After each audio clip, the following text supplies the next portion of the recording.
It's time for Wolo and Friends on Sports 56. Here is your host, the voice of the Tigers, Dave Wolosha.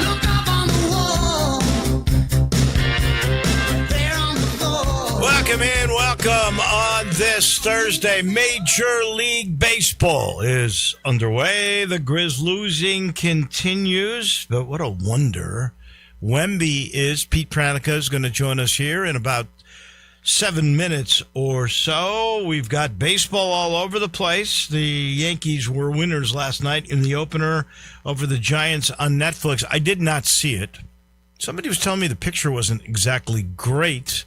Landon Schmidt, did you catch any of that? And who were the announcers for that game? I don't know who the announcers were. I did catch a little bit of the game, but I thought pitcher quality was fine. Okay. Maybe somebody had a problem with where they were. You never know. If you got it, like I get mine through Xfinity. Half the time it does not work. Xfinity can be so frustrating. But I must say the last month or so, they've been pretty good. So I'll give them their props on that. Maybe they've figured out some of their issues. We got games today. The Cardinals open up at home, 3 o'clock this afternoon against Tampa. My Cubs open up early today, I think 12 or 1, somewhere in there, against the Washington Nationals in storied Wrigley Field. Landon, have you got a baseball team? It's probably some obscure team like your Hawaii thing. You probably are in love with the San Diego Padres. No, actually, I go to the opposite end of America. I'm a New York Met. You're a Met. Okay. Well, we keep, a lot of people picking the Mets to win that division this year. They are. Made a lot of good moves this offseason. Everybody picking the Cubs in the Central, but not to do too well in the playoffs. At least a couple of places I've looked. Everybody's got Dodgers to repeat again, and I you look at that lineup, and you can see why. Until somebody stops them, yeah. And last night, Free was terrific, 7-0, shutout of the Giants. But you know who was not good? He's the only guy on the Yankees wearing the pinstripes that did not get on base last night. That would be Aaron Judge. He took the golden sombrero, 0 for 4, 4 strikeouts. Didn't remember he had that incredible start last year, and then reality hit. He still had an MVP year. I'm not putting him down, but he had a start that you were thinking, heck, this guy could hit 400. He'd be the highest batting average since George Brett back in the, 90s, 80s, somewhere in there. And then fell back, but 0 for 4 left. Didn't matter. They were winners. Tonight, can't wait. The Sweet 16 begins. Tom Hart will join us. You've got this lineup at 6:10. It all begins. Texas, Purdue, 6:30. Iowa, Nebraska, Big Ten showdown. Pretty regional battle, too. Then you've got Arizona and Arkansas Calipari against my team to win the national title. That's at 8:45. And then Houston, the juggernaut, against the great Illinois. I mean, these are great games. That's at 9:10. I think really some of the more, at least the Duke St. John's, that may be the game that interests me the most. That's tomorrow. Michigan State, UConn, Michigan, Alabama, Tennessee, Iowa State. Joshua Jefferson, not sure about his status, one of Iowa State's better players, but he didn't play against Kentucky, and they took care of business in a big-time way. The Iowa State ball club did. So that's a great game tomorrow as well. Of all these 8 games, Landon, which is your favorite, most intriguing matchup? Favorite, most intriguing might be difficult, but I gotta say, I think we might be in for a little bit of a rowdy one with Texas and Purdue, because Texas won, definitely should not have made it this far, but the fact that they're still in the race, beat Gonzaga by a pretty convincing performance. I think we might see some fireworks in that game. Well, I don't think Texas will win, but I think it'll keep it close. I do too. You got to wonder, were they truly an 11 seed? That's the first thing you think about, because they're the Cinderella. Although, and I agree with this philosophy, I don't think you can be a Cinderella if you're from a power conference. Yeah. I think the definition is you're a mid-major of some sort, even a high mid-major. I don't know if you would count Gonzaga in that because of their annual success. But anything beyond that is probably a Cinderella, and that's some of it is what seed you were assigned to, because if you're a poor seed, you've had to beat a pretty good team to get to this position.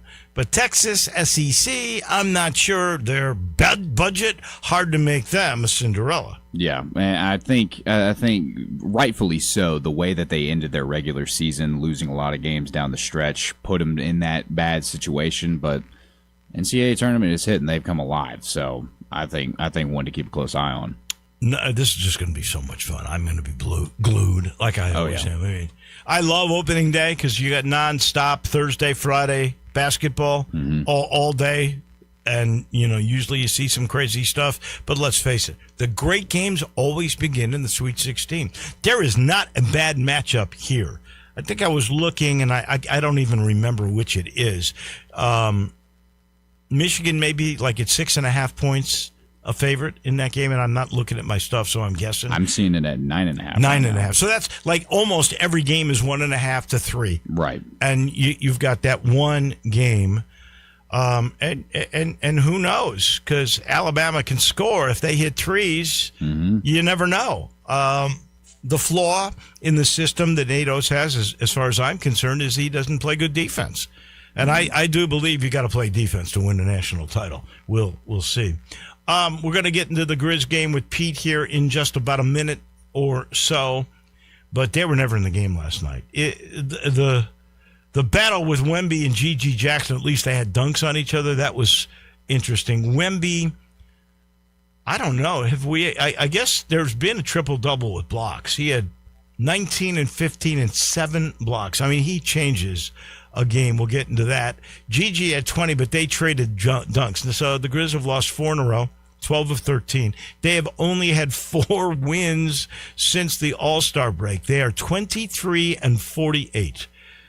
Securely in 12th place. Only a game and a half out of 13th. And we'll get into that in a second. One note before we get hooked up with the television voice of the Grizz, Pete Pranica.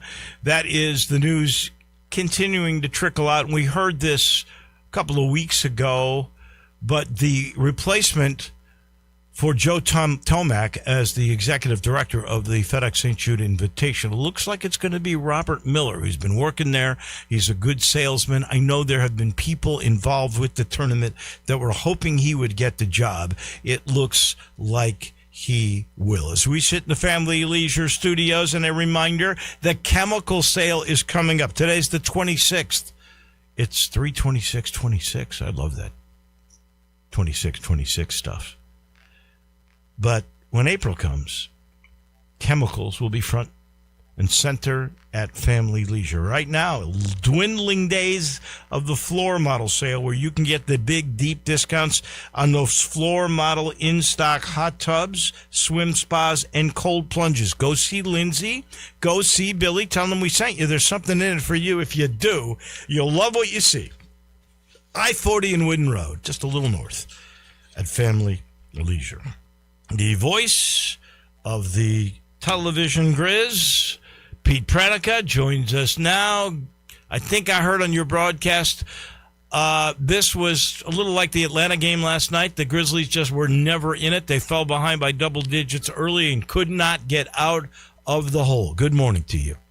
Good morning. Yeah, I mean, San Antonio doing what San Antonio is doing to a lot of teams right now. They jumped on the Grizzlies early. I think it was 30-9 early on, and Grizzlies made a run in the second quarter. But I mean, the San Antonio team, with the exception of De'Aaron Fox, they're completely healthy. They went 11-0 in the month of February. They've only lost 2 games since the All-Star break, and they are absolutely poised to contend for a title. They're really, really rounding into form right now, and the Grizzlies are just very, very injured, and relying on two-way players and young guys, and the result is kind of what you would expect in that scenario. Do you think San Antonio will be the team out of the West? Is Wemby your guy for consideration of being, and I think he's like the third or fourth choice for the MVP, but I look at this guy and the effect that he has. He almost had a triple-double with blocks last night. He had 7, but I thought for a minute there he might get to it. He just changes the way anybody can attack a basket. He's that much of an influence, plus which he's a heck of an offensive player. Last night was a dunk fest. I love the back and forth with Gigi, but Wemby is just a wonder to behold, in my estimation. Yeah, he's very, very good. The gravity that he has in terms of his defense. The Grizzlies settled for a lot of three-point shots, and you would see it. A player would dribble to the edge of the paint, they'd encounter Wembanyama, and it's like, okay, I want to do something else. I need to find somebody else to try to attack, because, I mean, he can practically dunk on his tippy toes, second chance points around the rim. Obviously a major lob threat. San Antonio had 12 dunks last night. Now, to give you some context, the leading teams in the league average about 6 per game. Wow. Okay. So to have 12 in a game, that's a big number. Well, a couple of things. His presence is so tough, and of course the Grizzlies don't have a true big man. So they did not get their first offensive rebound last night until the fourth quarter. Like, I'm not sure I've ever seen that before. No.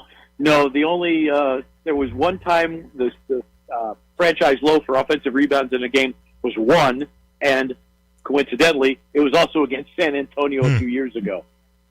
That's before Wembanyama, though, right? I believe it was pre-Wembanyama. Yeah. That is amazing. We have a history. We have a history with San Antonio.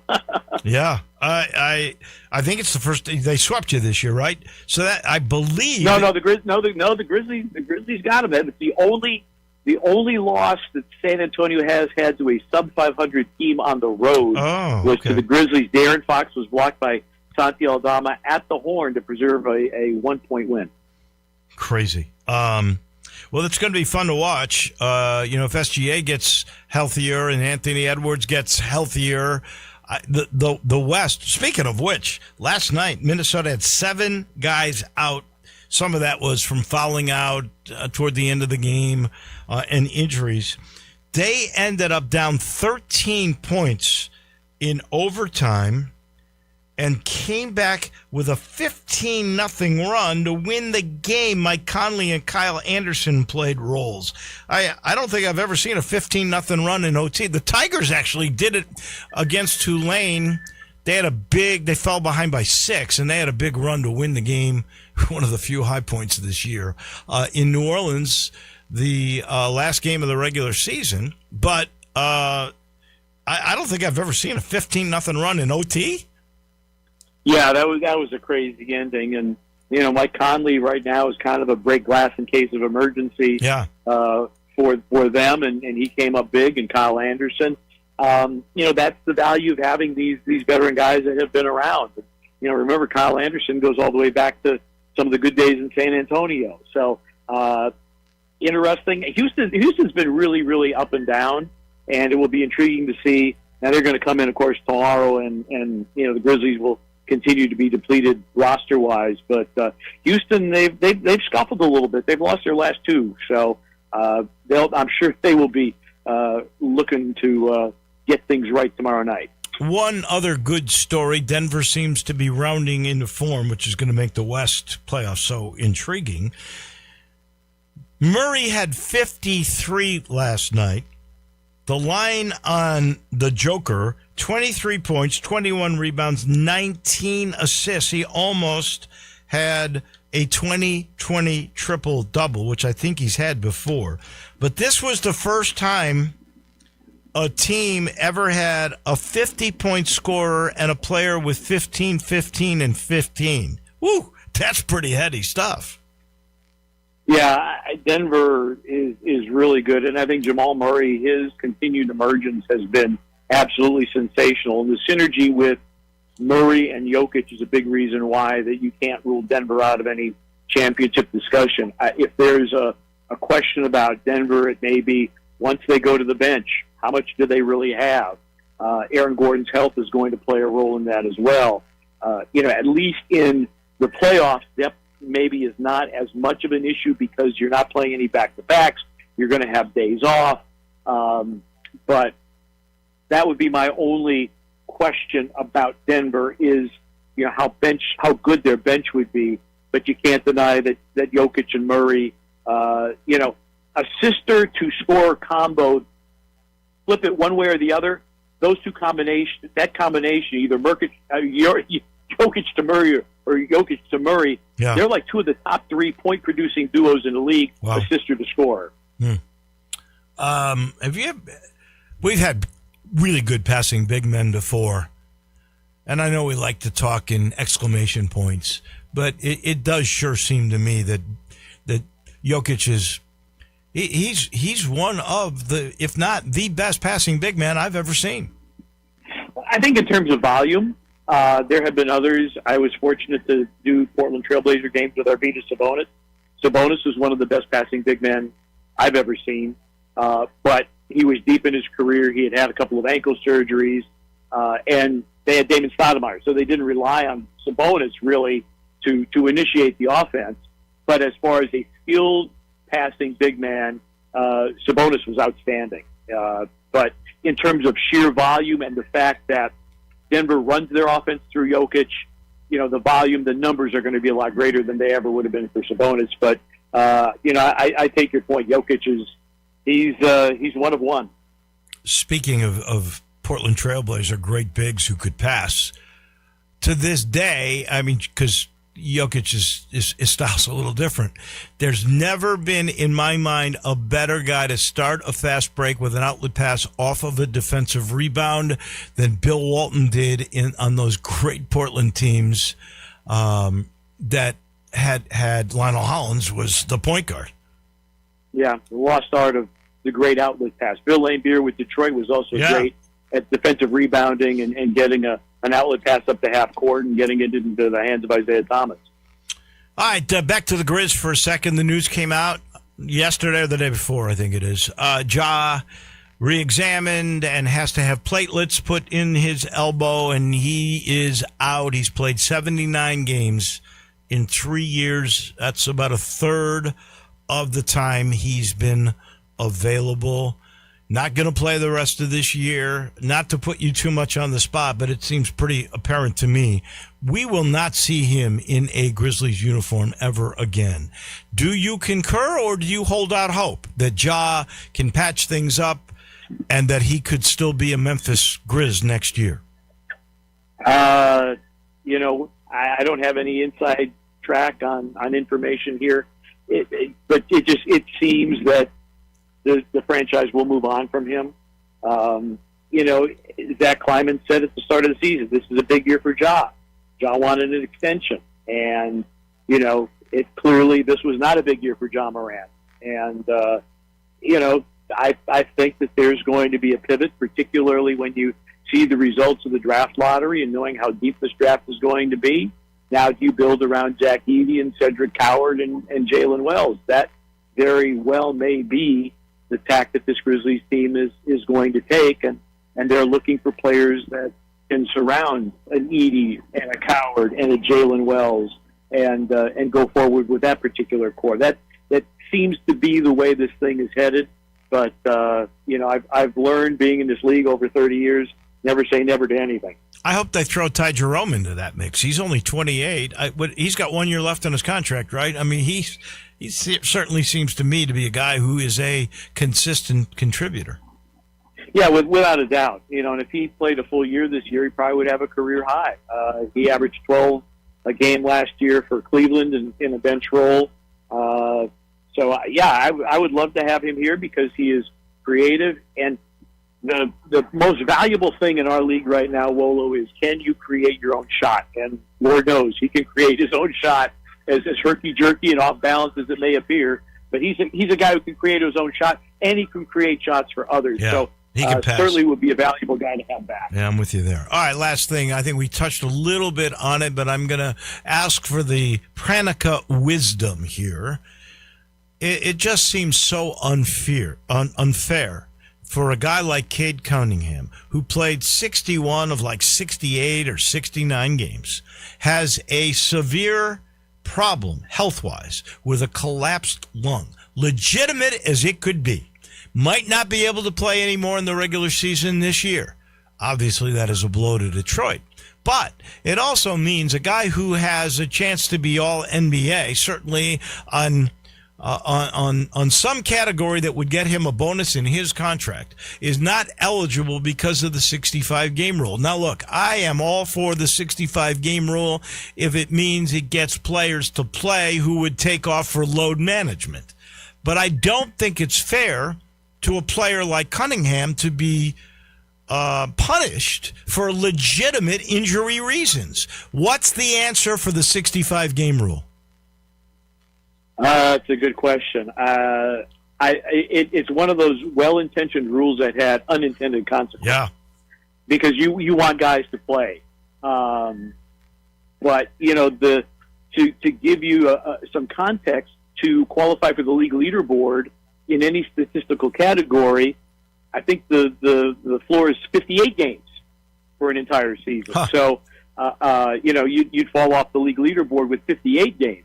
The 65 games, and I know that right now it appears to be very unfair. Somebody might win the MVP that maybe you don't think should win the MVP.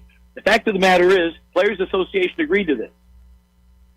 So this wasn't Adam Silver saying we're doing 65 games, period, the end. Right. This was collectively bargained. So I think then maybe both parties need to come to the table, although Adam Silver says, I like the way it's working, and I don't think we want to change it. So it is unfair because of a legitimate injury. But as David Halberstam would say, then the breaks in the game. Here's what I would say. I think there needs to be a clause in there or a change of the rule to some regard that would state maybe a sliding scale on a percentage basis when a major injury, it could be an ACL requiring surgery, it could be a collapsed lung where your health is in dire straits here. What's the percentage of games you played up to that point if you cannot continue and still at least be available for the rewards that come with your stats at that point? Yeah, fair point. This is a highly unusual situation. If you have a player that's played the vast majority of games and then suffers a season-ending injury 60 games in, you evaluate them on their body of work in the first 60 games. I think that there's room for discussion on this. I don't think Adam Silver thinks there's a room for discussion on this. But it's a well-intentioned rule, again, that has had unintended consequences that are negative for some very deserving players. No doubt about it. My friend, as always, we appreciate it. Safe travels. I know you're on the road for tomorrow.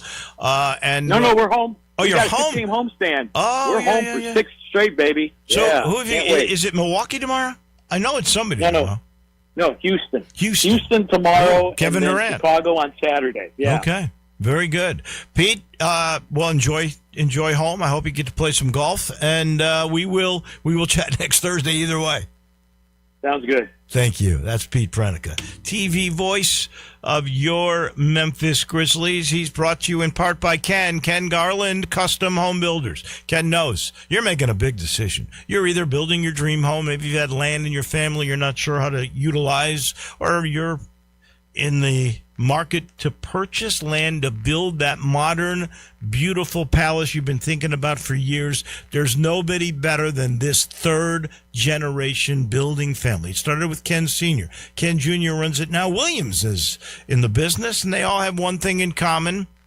They see all the little details and the big picture all at once. That could be to build that dream home. That could be to renovate your older home. You love your lot. You're so happy where you are. You just want modern amenities. Nobody better than Ken or William to put the California closets in, the island in the kitchen, the media room with the speakers in the wall. They do it all.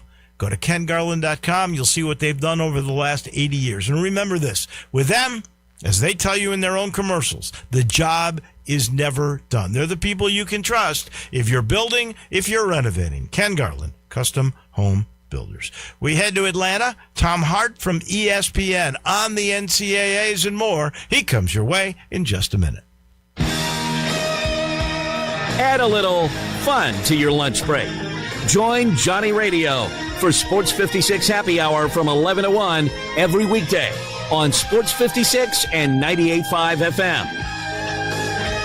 You know, sometimes I wish I had a gun. Well, I'm armed, but before I bought one, I still went to Top Gun Academy to learn to protect myself without a gun. How is that possible? Top Gun's personal protection training. It's perfect if you want to protect yourself without firearms. I don't know. And it's perfect if you feel the need to carry a gun for self-defense, because the last thing you really want to do is shoot. That is scary. Not at Top Gun. It's very comfortable, and you learn to load, handle, and shoot a handgun safely. Protect yourself. Go to Top Gun Academy. They're at 2770 Witten Road. Moving is stressful, but Black Tie Moving can take the worry out of the process. Whether you're moving across town or across country, moving your home or your office, your personal moving concierge from Black Tie Moving will work with you to design a plan that perfectly fits your budget and needs. And they're available 24/7 to answer any questions you have. Give Black Tie Moving a call at 901-316-6196 or go to blacktiemoving.com/Memphis to get your personal, no obligation quote from the moving experts at Black Tie Moving. Guns, guns, and more guns. Over 700 firearms in stock. Home defense guns, old guns, new guns, used guns, big guns, little guns. Every gun you can think of, Classic Arms has them. All brands like Glock, Sig, Colt, Ruger, Smith & Wesson, Browning, Beretta, Benelli, Remington, Winchester, and more. Guaranteed lowest prices in town. Only gun importer in the Mid-South. Free gun inspections and appraisals and free bore sighting for the upcoming deer season. Shop online at ClassicArmsOfMemphis.com or visit Classic Arms at 1740 Germantown Parkway behind Corky's Barbecue in Cordova. Sorrento TG 414140, MSRP 34030, Sportage T 7271780, MSRP 31865, Telluride SVGO 19639, MSRP 45540, includes all rebates and incentives, must finance through KFA, excludes tax title license, dealer stock only, see dealer for complete details, offer valid through 3/31/2026. If you're looking for a new ride, we got it at Gossett Kia South Mount Moriah. Hey, Jeff Allen, what's up? We are rocking, Randy, at Gossett Kia South on Mount Moriah. Take your pick. I've got a 2026 Kia Sorrento LX or a 2026 Kia Sportage Hybrid LX, $297 a month. That's less than a latte a day for a new ride. Or the new 2027 Kia Telluride S front-wheel drive, only $479 a month. All 24-month lease, $39.99 due at signing. And don't forget about 2026 EV9, $12,000 off or 0% for 60 months available. And every Gossett Kia comes equipped with Kia's 10-year, 100,000-mile powertrain limited warranty. So whether you live in Horn Lake, South Haven, Olive Branch, or Memphis, you'll be happy at Gossett Kia on Mount Moriah. Do you know one of the best things you can do for your employees or family's health? Provide Arctic Clear bottled water. Arctic Clear bottled water is your locally owned and operated bottled water provider. Arctic Clear is 100% natural spring water with free delivery and setup, dependable service, and no long-term contracts. What an easy choice. Call Jeff Manus today, 901-382-2363, or visit arctic-clear.com. Arctic Clear bottled water. Call now, 382-2363. That's 382-2363. Now back to Wolo and Friends on Sports 56. Here once again is the voice of the Tigers, Dave Woloshin. As we mentioned earlier, it's Sweet 16 Thursday. Tom Hart from ESPN joins us now. You got a favorite game, a favorite storyline? Oh, great question. You know, I'm really interested in Texas-Purdue. I got a chance to see Purdue a couple times in the non-conference. The very unique engagement with that veteran team where they stated their goals publicly with the Final Four in their home state, that their goal was to win a national title, that they struggled towards the end of the Big Ten season. I think what's fascinating is, you know, Sean Miller, I don't think he's ever been to a Final Four.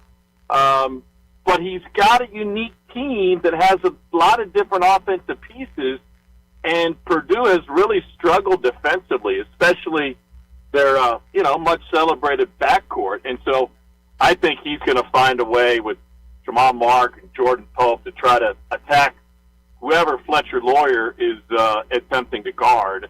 And I'm fascinated to see, with not quite a week, but let's just call it a week to prepare, what Texas can do against Purdue. And I'm anxious to see if Braden Smith can pick up his game. He did not have a great second-round game when it came to, efficiency and turnovers and the like. He did not play great against the U of M. The Tigers played them in the Bahamas earlier in the year, and Memphis had a chance to beat them. There was, I forget the big guy's name, but he knocked down Aaron Bradshaw, who then got in his face, and Bradshaw got the technical, and that changed the game around late in the game. It was pretty interesting. We were talking earlier. I don't think you can ever be a power conference team, even if you're an 11 seed and you had to go through the first four, to be a Cinderella. That by the seeding, you would say, okay, and you had to go through Dayton. That might make it a Cinderella, but I don't think you can call Texas a Cinderella. I don't think there's a Cinderella in this very chalky Sweet 16. No, it's not VCU. It's not George Mason. It's not what Shaka Smart accomplished going first four to Final Four at VCU. Let's understand though, big picture, kind of why that is. It's not just.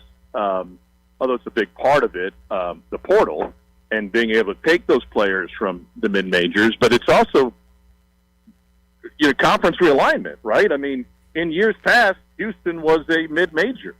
BYU Sweet 16 last year. In years past, they were playing in the WCC or the Mountain West. They were a mid-major. So I think that has flattened it out a little bit in regards to, the major conferences sucking up teams. So I agree 100% with you. The resources that Texas has, they're nothing close to the yeah. It's a dilemma with Houston because really you could have said that about them until Kelvin Sampson arrived.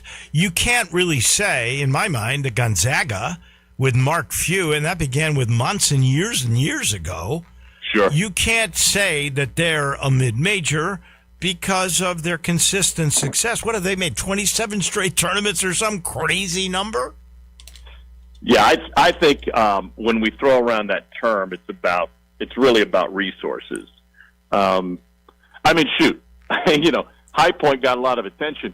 High Point's got a pretty healthy NIL, yeah, and I'm not saying we shouldn't have considered them Cinderella because they fit the other criteria, but that's changing. This is across the board. This is changing how these programs are put together and how the universities fund them and how talent arrives on campus. And overall, I think that's a good thing for the sport. It certainly distributed the talent throughout the country, unlike anything we've seen. I think that's a great point. I think if we're gonna look at Cinderellas now, let's look at what their budget is. And I'm talking NIL budget, the rev share they have with players, and also what their budget is. I heard Kelvin Sampson, who, by the way, I'm the biggest fan of, but I heard him complain that the school doesn't have any money, and they may be the poorest Power 5 team in the country. Yeah, Mick Cronin was asked at his exit press conference the other night, what needs to change, and he said he mumbled something else, and he said, well, I'd like to have $5 more million. Well, yeah, of course, everybody would love to have new carpet or shine up the hardwoods or buy a new car, but I don't know. To me, it's also what you do with it, right? I mean, the most expensive contracts in college basketball went to Lexington, Kentucky, right? And they didn't make it out of the first weekend, so it only goes so far. You're right. It's not how much you spend; it's who you spend it on and how that fits your culture and all that goes with that. I don't know if Mick Cronin's ever had it. He and could you imagine? I would have been just scared as I could be. As great a referee as you might be to be in the NCAAs, that you've got to officiate a game between Danny Hurley and Mick Cronin. Holy cow. Yeah. Hey, you get together with the other two dudes and you go, oh, what if we just don't blow the whistle the whole game? Right. Crazy. Speaking of coaches, Hubert Davis out at North Carolina. He won 70% of his games. He went to the tournament 4 out of 5 years. I think his first or second year he got to the Final Four. What's your sense of that? And I know I think his record the last couple of years against top 25s was not very good. But were you at all surprised about him losing his job? No, I wasn't surprised. There's some parallels in North Carolina history. Bear with me, it's a bit of a stretch, but they rushed Matt Doherty into that job a million years ago because he was a Carolina guy. And then Sean May had a chance to keep playing, but said, "Oh no, my foot hurts," and he bowed out of the season.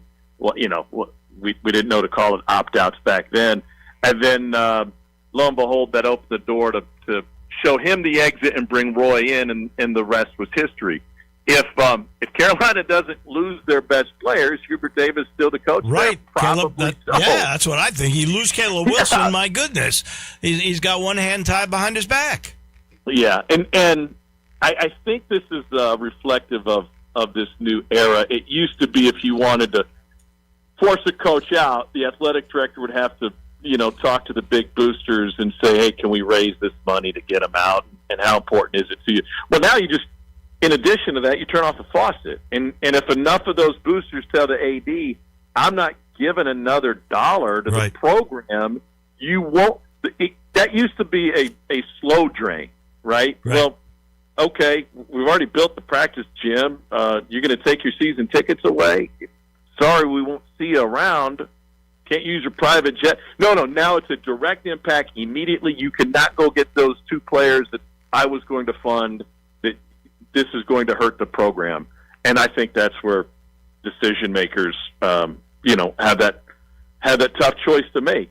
And I guess the other part of it is, and I don't know what Michael Jordan's investment in the program is on an annual basis, but when the people that matter reach out to the most famous alum and the most famous basketball player in world history and say, "Hey, Hubert needs some help, and we're going to back this thing to keep it going," indirectly by him not writing the check, right? That's sealing his fate as well. Yeah. So do they go outside the family? Who is going to be the replacement? There's speculation about Arizona's Tommy Lloyd. He was very wise in not saying he wouldn't take it, but that he's only concentrating on Arizona at the moment. Billy Donovan, who's the coach of the Bulls, but their season doesn't end till April 12th. Brad Stevens, that was speculation out of the box, the head of the Boston Celtics. How do you think they will go in this? Have I mentioned anybody's name that might be in there?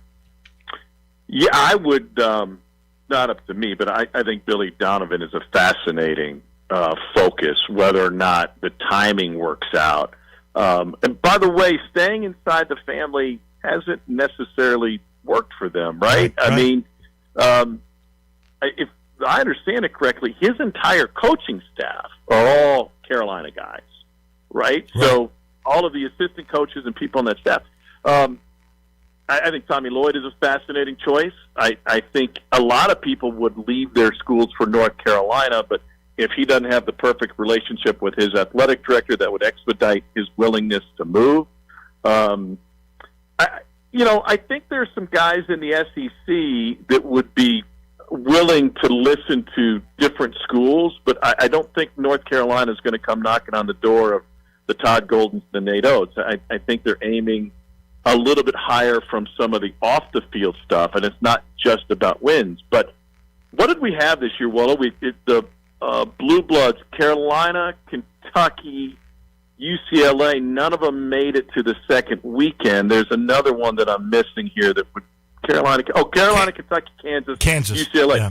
First time since the 50s, none of them made it to the second weekend. I did not realize that. That's a great stat. I think it was 54.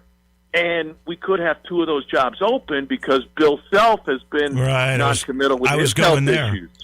Whoa! Think about this, though. Think of the statement you just made. Since 1954, those Blue Bloods have made, at least one has made the Sweet 16. And this is a year of chalk. Most of the big seeds are in. Like Texas is an 11 seed. We already went over that. But what I'm saying to you is that's amazing. In a year of chalk, it just goes to show you the scene is changing because of portal and NIL in major college basketball. Yeah, I think the middle class is storming the castle, so to speak, right? I mean, Nebraska had never won a game, and Nebraska has resources, but they don't have any basketball history. They're a football school. Iowa into the Sweet 16. Yeah, football school. Iowa Sweet 16, first time since 1999. I think that it's a zero-sum game, right? So you can't have the middle class rise without it costing someone else. and it's obviously bringing the top down. And those struggles, Kentucky's struggles over the course of the season, we've talked about a lot. They've opened the door for other teams to have success. Webb Sanderson had a lot of success at Alabama, but no one would ever consider Alabama a basketball school. And now Nate Oates has them humping right along. I think that's 5 straight Sweet 16. Yeah. Tennessee has great history in a lot of sports. Basketball hadn't been one of them. Rick Barnes has now established them. I think it's 5 straight second weekend trips for Tennessee. Like that's really impressive. And so I would consider those big picture college basketball history middle class programs that are now rising up and having another level of success. Real quick coaching moves, since you brought up Bill Self, which I found funny. He goes, where did these rumors about my retirement come from? Well, you said it. You had to go back. You weren't sure. What do you think happens with him? The way he's rebutted that now, I'm saying he's back. Yeah, I'm not so sure. I think he was rebutting a specific rumor that it was going to happen on that day. But from what I understand, he's still holding out the right to step down. Now, would he pull a Bruce Pearl and wait until right before the season or deeper into the fall and hand it off to a guy on the staff, which would most likely be Jacques Vaughn, who was a head coach in the NBA and rejoined the staff, the KU staff this year. But I think Kansas will be looking, higher than that. I think if Tommy Lloyd doesn't land Carolina, he'd be a prospect for Kansas. I think Dusty May would be a prospect for Kansas. Just 1 year after taking Michigan? That would be weird. Right, and they could win the whole thing this year. They could. Obviously. Well, either one of them could.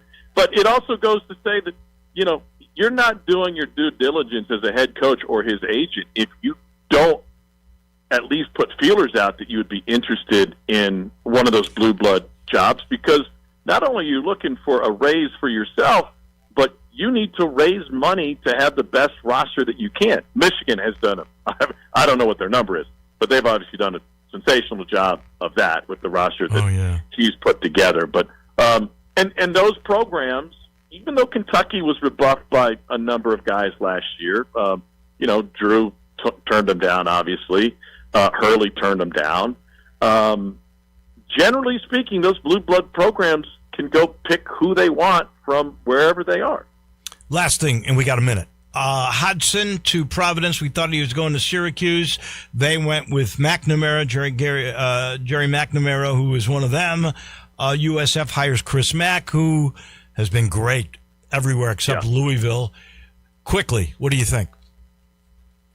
If Hodgson can repeat what he's done already, and he has rocketed through Arkansas State and USF, then Providence will be in good shape. I thought the last guy they hired was a good coach. What Hodgson brings is elite recruiting, and he knows how to work the donors, which is obviously really important, and he's probably going to run something similar to what Oates has been doing at Alabama, right? Which is, the modern era of college basketball.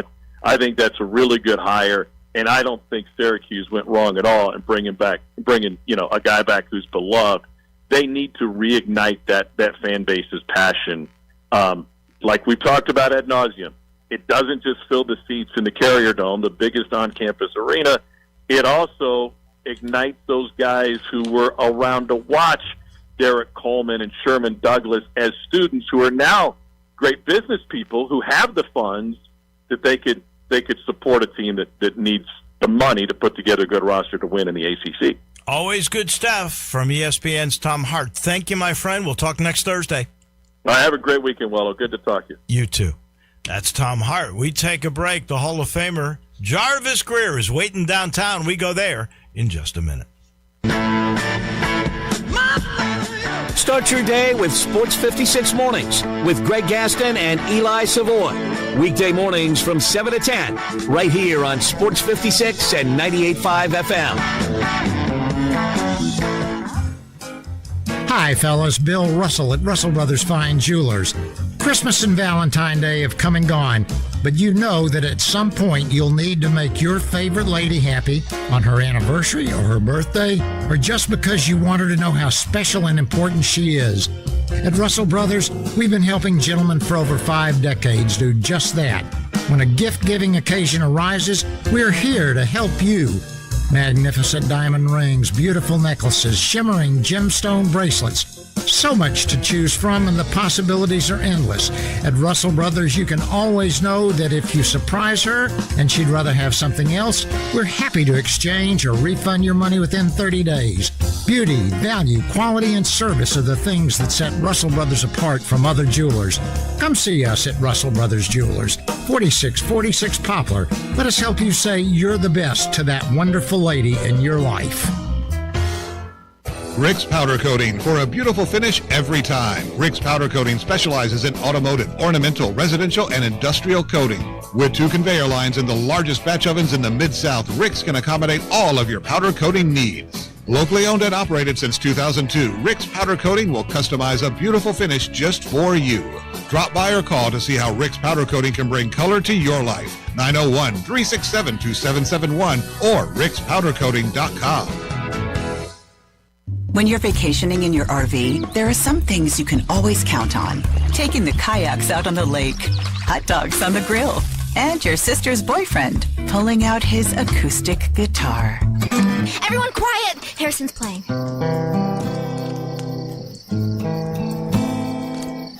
Wow, you're so good, Harrison. With Progressive, your RV is protected 24/7, so you're prepared for whatever you don't see coming. Progressive Casualty Insurance Company and affiliates, not available in D.C. Hey everybody, great news! All-Star Chevy right here in Olive Branch is hosting a huge truck month sale. Supplier prices for everyone. Save thousands. Nobody has more Silverados than All-Star. Today, you could drive home a new Equinox, Trailblazer, Trax, Blazer, or go big with a new Silverado HD and make no payments for 90 days. You're going to love no payments all through the spring and into the summer, and financing as low as 1.9. And your good credit deserves it. Military and first responders, you get an extra $500 bonus. So test drive one of these barely driven, certified, or pre-owned All-Star Chevys. You're not going to find any more in the same place at the same time anywhere. Guaranteed. Tahoes, Suburbans, Chevy Express passenger van, tons of Silverados. Plus, bring any vehicle you want and sell it here at All-Star Chevy in Olive Branch and get the most money for it today. Together, let's drive. Don't miss the truck month sale going on now in Olive Branch at All-Star Chevrolet, or go to allstarautogroup.com. Now back to Wolo and Friends on Sports 56. Here once again is the voice of the Tigers, Dave Woloshin.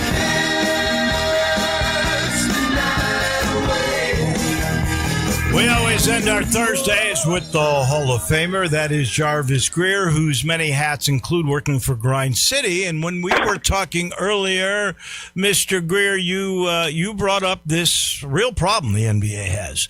A third of the league is tanking. What do you propose? And Memphis is one of those. What do you propose to end this tankathon? Oh man, it's miserable, isn't it? I mean, you know, it is. Especially if you're stroking that check, buddy, for season tickets. And the deal is, for those that don't know, the tank is that's when you lose on purpose to try to get a high draft pick. And this is supposed to be a loaded draft, so you know, basically 10 teams are in tank mode and have been in tank mode since January. Now here we go. We're at 10 games left in the season now. Okay, I get it. If you want to do it that way at the end of the year, or you know you've done it the best you could, and you're not going to get to the playoffs. Okay, I get you rest your guys or whatever to try to do it then. But man, when it's like January and you got 38 games left, that's hard to take. So, you know, I know the NBA competition committee is going to definitely study this, but you ask me what I would do, like money is not a real threat unless you're going to take $500 million for a team. You know, $100,000 is not going to bother these billionaire owners as far as that's concerned, because they're the ones that, you know, the GMs say, well, can we do it? Can we do it? Yeah, we'll get fined $100,000. Go ahead. It doesn't matter. But you start finding big. But I don't think money is the deal. I think you start taking draft picks. Well, no, you don't get a draft pick because you were definitely in the tank. And, what they have started to do or threatened to do, at least at the end of this year, they started saying, well, look, you say this guy's on, has this injury and he's been out, 3 months with ingrown toenail. We're going to send our own doctors in and take a look and see what the deal is. And if he's ready to go, then, there's something fishy in Denmark, So, along those lines, what about a guy who's got a sprained elbow since January 21st? And by the way, after he got injured, he finished the game. Yeah, well, now I'm not going to say too much about finishing games because, you could turn an ankle and adrenaline will keep you going until you get in the locker room after the game and take it off and it blows up. Take your shoe off and it blows up. But the elbow thing, we're all saying, if this were the playoffs, would he play? Or if they were in a playoff race, would he play? Or would anybody play? It's a big question mark there, and but it's like it's not just John Morant. It's guys all over the league. And there's been a couple of guys like Giannis Antetokounmpo in Milwaukee said, look, I want to play. He's had some legitimate injuries where he's been out, but when he said, well, I feel good enough to play, he has wanted to play, and management held him out, so they can get a high draft pick in this what's supposed to be a loaded draft. So I would say, you've been tanking for a draft pick. All right, we're going to take some draft picks away, and I think that might be the only way to really curb it. I like that, or do away with the draft totally, which is something I've talked about. Well, I think if you have a salary cap, that's a really good way to do it. Because you would end up, New York and L.A., they got 3 teams there. Boston, throw them in. L.A., yeah, you said L.A., both L.A. Yeah, that's what I'm saying. So there's 4 or 5 teams, but you know what?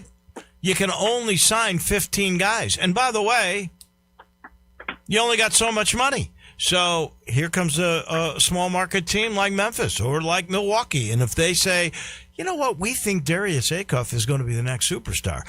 Those other franchises already have so much money tied up in the current superstars. You go, this is our guy. We can outbid them for everybody. Yeah, well, that's a thought. But then you get more like baseball and the Yankees and the Dodgers. And then the way that the collective bargaining agreement is, they say, yeah, we like these teams making this money because it jumps up the salary for everybody else. But nobody else really gets a chance to compete for a title because it's going to be the Dodgers or Boston or the Yankees or somebody like that. Now, the Yankees used to be really good at sucking up all the talent, but they've kind of struggled with that lately. But the Dodgers are signing everybody, and somehow they're getting guys to restructure, $200 and $300 million deals so they can keep signing the next group. I think if you got a true hard cap, you can get away without having a draft. That is just That's one way to look at it. I know they're going to look at all kind of possibilities. I'm going to ask you point blank. I asked Pete Pranica the same thing. Do you think we'll ever see Ja in a Memphis uniform again? Well, he's still got 2 years left on his contract? Yes. I think they'll go into the summer. They could trade him in the summer after the draft. This is kind of long-winded. They could trade him in the summer after the draft. They could go into the season and trade him at the trade deadline, or they could go into next season after this one, and he's still on the roster and he's got an expiring contract. Do you go that long? You're not going to play him for that long with some made-up? No, I don't think you can not play him. I think you have to play him if he gets going that long because, people want to see, well, is this guy ready to play? They've held him out. Is he fully healthy? Is he ready to go? And, I think, I'm not confident that he'll be here, but, there's still so much. They don't want to give him up for nothing. And he's going to have to hit the floor at some point to show these other teams that, yeah, he can still play. He can play. It's just whether or not, you can work some sort of deal out. All right. It's hard for me to pin me down. Last thing. Yeah. We're still waiting news on the Tiger players that are coming back. We only know 2 at this point, which are Julius Thetford and William Morton, who's going to be a guy toward the end of the bench still developing. How many guys would you bring back on a team that was the worst one in 56 years? Wow, and I was a kid when Mo Iba was here, 70, 71. 69-70. 69-70. Yeah, because the next year was Gene Bartow and Larry Finch. So, hey, here we go, Larry Finch and Ronnie Robinson. But who would I keep? I'm saying they could bring AB back, on whatever salary. They don't have to. All right, if you don't like it, they got to cut him. I mean, they got to cut him in half.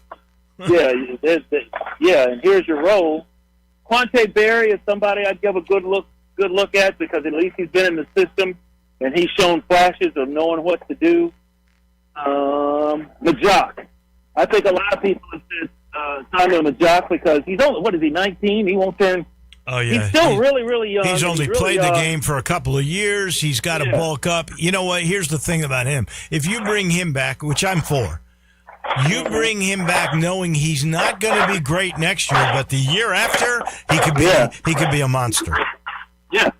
So I like that. And, I don't know what's going on with Curtis Givens III. He's, when you got local guys, remember Calipari said, he didn't want to recruit the local guys unless they were the very best of the very best because you got all these factions out here. Everybody says he ought to play. He should play this. He should play that. And you get in all his family and all the extended stuff. And so, I just don't know. And I really don't. He's going into his junior year. The switch to me hadn't totally flipped on him yet as far as knowing what to do. And I give the example of Andre Turner and Chris Garner, two great former Tiger point guards who really didn't figure it out until their junior year, and then they were great. They were awesome, this Tiger. So, So what did I say? Majok, Bradley, and then Quante Berry, and then the two you got there, Wharton and Tedford. So And you would bring back 5. You wouldn't bring back a rope, CG3, and Ashton Hardaway. Those are the 3 you would not. I think probably. I don't necessarily disagree with you on any of that. I really don't. Who would you bring back, Dave? I think those are the guys I'd bring back. I think that's exactly correct.